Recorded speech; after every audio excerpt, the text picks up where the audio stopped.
Pada hari itu merupakan sebuah awal kedatangan orang-orang Belanda di negeri ini. Kita hidup dalam penderitaan atas dasar kekuasaan, keyakinan, dan kekayaan. Mereka datang ke negeri ini. Kita sebagai masyarakat pribumi melakukan perlawanan hingga muncul seorang raja yang akan mempropori perlawanan kami terhadap mereka.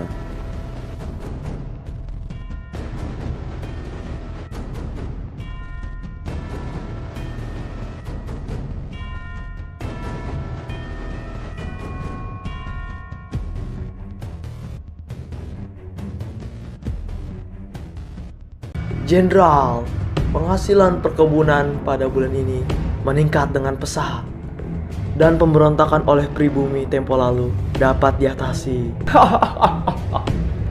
Bagus, pertahankan. Apakah ada kendala lainnya? Tidak ada, Jenderal.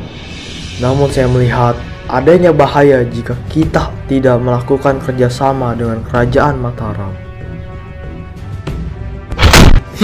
Kenapa tidak kita serang saja mereka?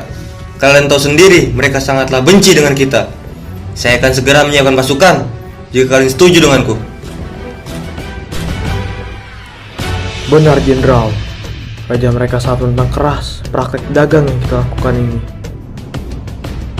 Sebaiknya kita melakukan kerjasama dengan pihak Mataram terlebih dahulu. Segera kirim utusan ke sana.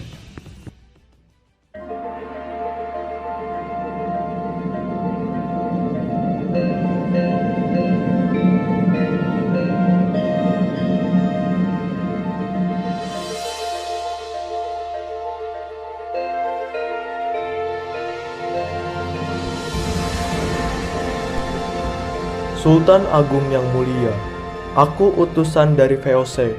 Kami ingin menjalin hubungan persahabatan dengan pihak kalian. Apakah Anda setuju, Sultan?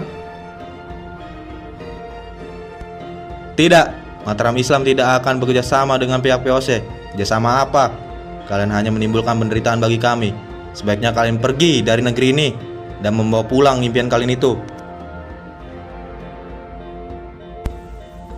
Pada tahun 1625, setelah Surabaya bergabung menjadi daerah kekuasaan Mataram Islam, Sultan Agung mengutus Temenggung Baruweksa untuk menyerang VOC di Batavia bersama pasukannya. Temenggung pun segera melakukan persiapan bersama pasukannya dan segera menuju Batavia.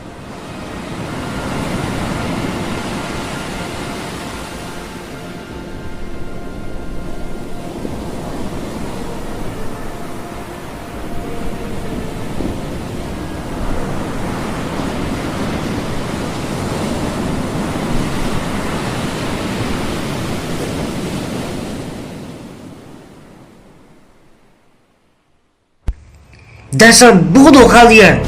Kenapa bisa kalah dengan mereka? Segera bumi hanguskan pemukiman sekitar benteng dan segera siapkan pasukan. Cepat! Siap, Jenderal. Kami akan melaksanakan perintah.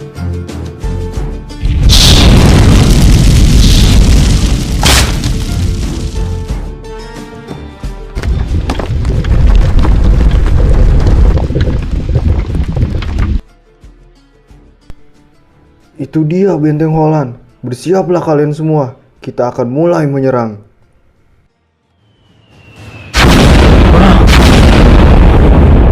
Mereka telah mengetahui keberadaan kita. Temenggung, perintahkan prajurit untuk menyerang. Serang! Habisi mereka semua! Ayo semua maju!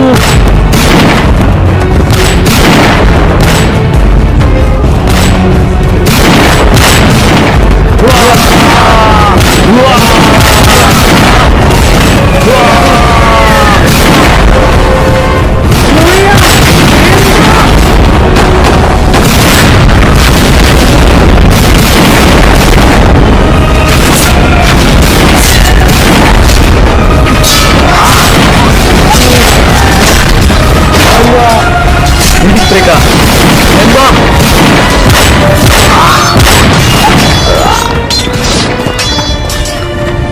Pertempuran pun terjadi begitu panjang Temenggung bersama pasukannya tewas. Sekitar 200 pasukan Mataram Islam gugur dalam pertempuran ini. Mataram Islam mengalami kekalahan dikarenakan pasukan yang dipimpin oleh Temenggung Agul-Agul terlambat membantu penyerangan.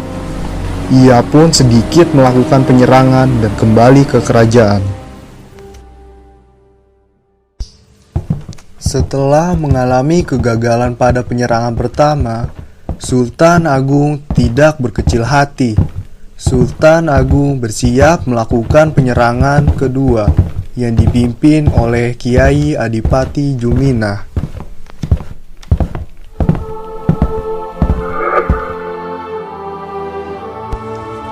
Saya bangga dengan kalian, karena kalian sudah berani berjuang dan memperjuangkan pengorbanan pejuang-pejuang terdahulu. Alangkah sia-sianya perjuangan mereka jika kita berdiam diri seperti ini. Keberadaan VOC di negeri ini sangat membahayakan. Mereka telah menunjukkan sikap semena-mena pada kita sebagai pribumi. Sudah banyak nyawa orang-orang tidak berdosa menjadi korban atas biadaban mereka. Sehingga saya sebagai sultan di negeri ini bertujuan untuk melakukan penyerangan demi merebut kembali kemerdekaan dan kebebasan sebagai pribumi yang utuh. Bersediakah kalian mempertaruhkan nyawa kalian demi merebut kembali kedamaian untuk anak cucu kita di masa yang akan datang?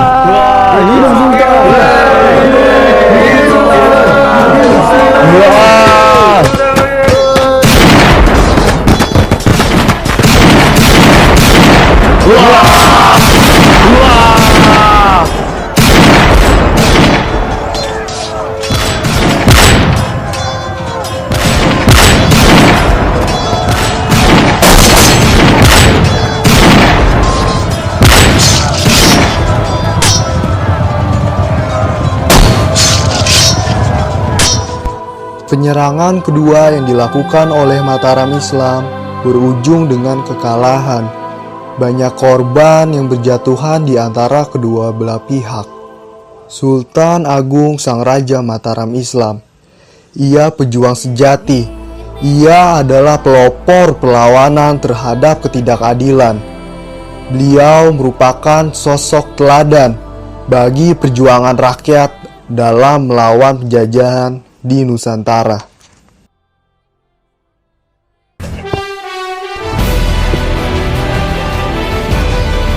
Usaha Sultan Agung itu sangatlah suci.